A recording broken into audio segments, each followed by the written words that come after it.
Adalfol, étranger, s'est retourné sur son passé.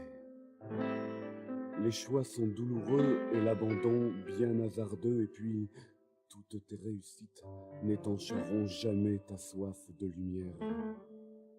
Il convient alors de laisser au hasard une place suffisante pour que l'essentiel, la merveille, puisse encore survenir et nous apprendre le ciel aux couleurs de saphir.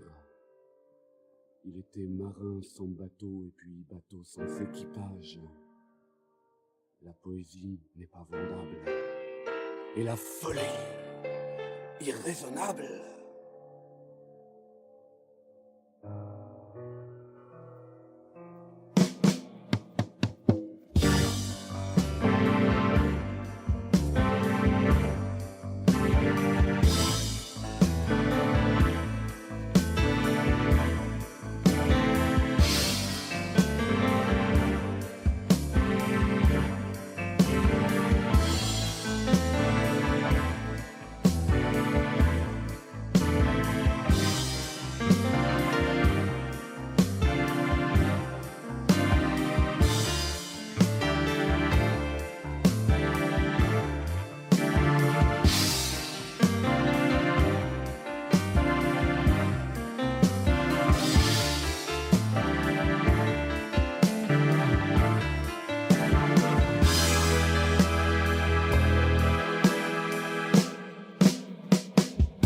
Adalfol s'est avancé, la fièvre aux tempes, il écoutait. Deux chiens hurlaient dans une cour, la lune irisait les pavés, comme l'oiseau fou de lumière, à la recherche de son vol.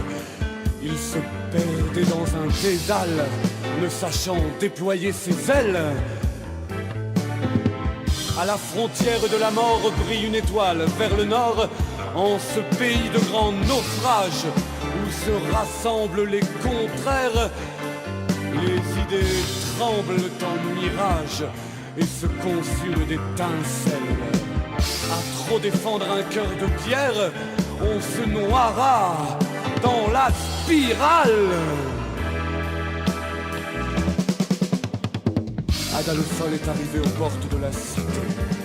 La ville lançait ses artifices, baignés de soleil dialectique, éclairant des âmes perdues dans la puissance de leurs murailles, se reflétant dans leurs miroirs, au point d'en devenir cynique.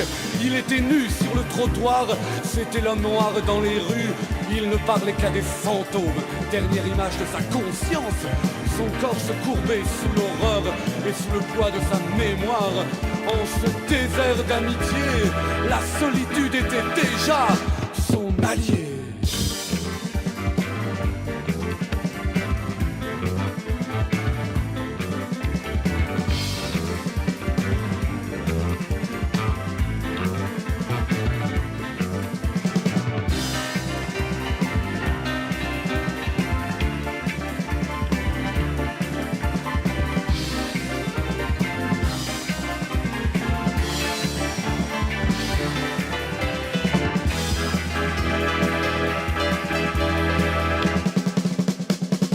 Adalfol s'est éloigné de la cité.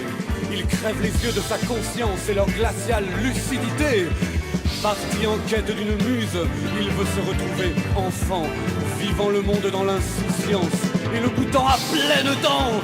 Il brise la chaîne des pensées qui le séparent de ses rêves, et il ne garde pour tout regard que le miroir de sa vie.